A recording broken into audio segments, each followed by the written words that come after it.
I'm in Massachusetts, and initially I thought it was just the Senate that had passed the bill and that it was in front of the rest of the legislature for debate.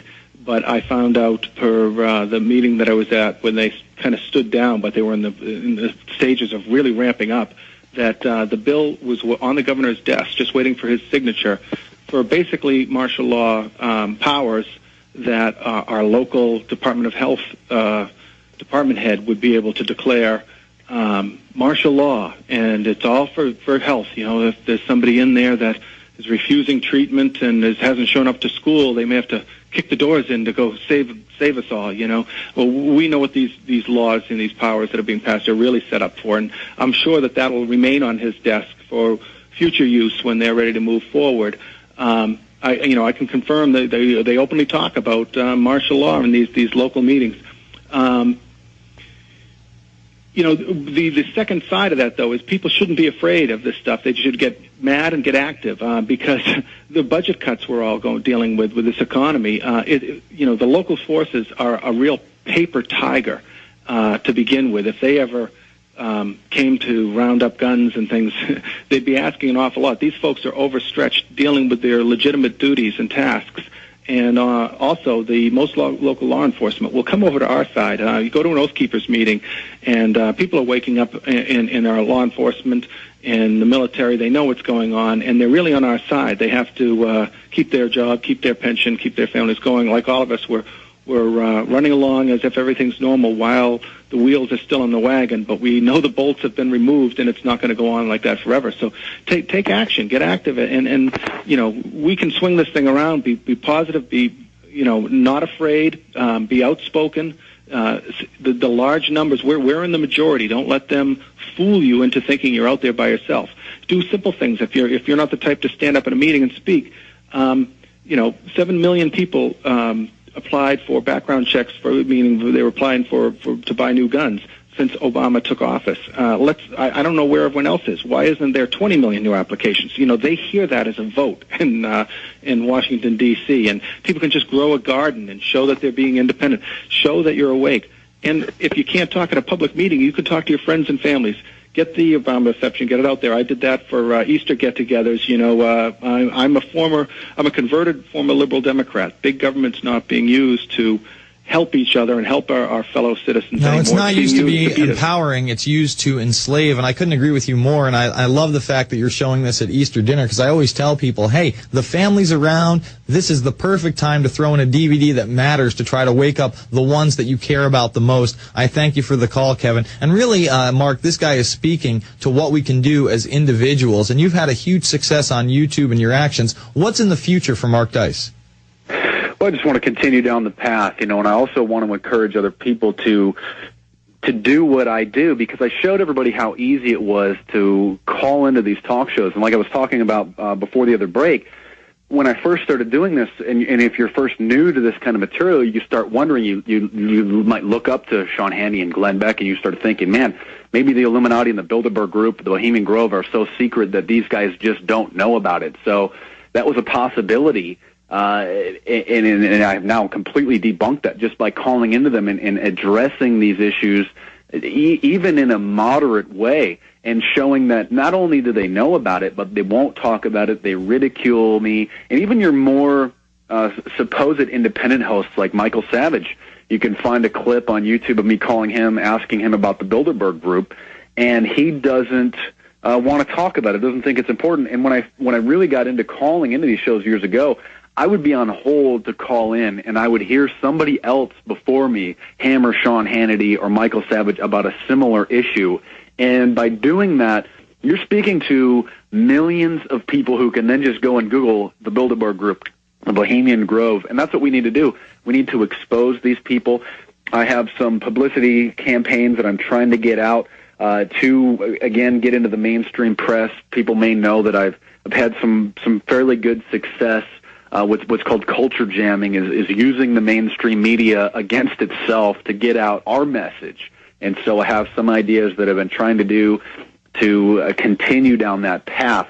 And I just want to commend everybody for speaking out. And I mean, I remember years ago when talking about 9/11 being an inside job was dangerous and scary. And so It's people like the listeners and people like Jason and Alex that have made a climate so that it's easier and safe for us to talk about it, and we just need to continue down that path. Exactly. We have to take actions into our own hands. Don't wait for somebody else to burn a DVD and hand it out. Don't wait for somebody else to have a screening. Don't wait for somebody else to run for state senate. Don't wait for somebody else to become the city council member. You do it. You join Campaign for Liberty. You say, I don't like this document. You call DHS. The power's in your hands. It's the Alex Jones Show. We'll be back after this with Mark Dice. PrisonPlanet.tv, Infowars.com.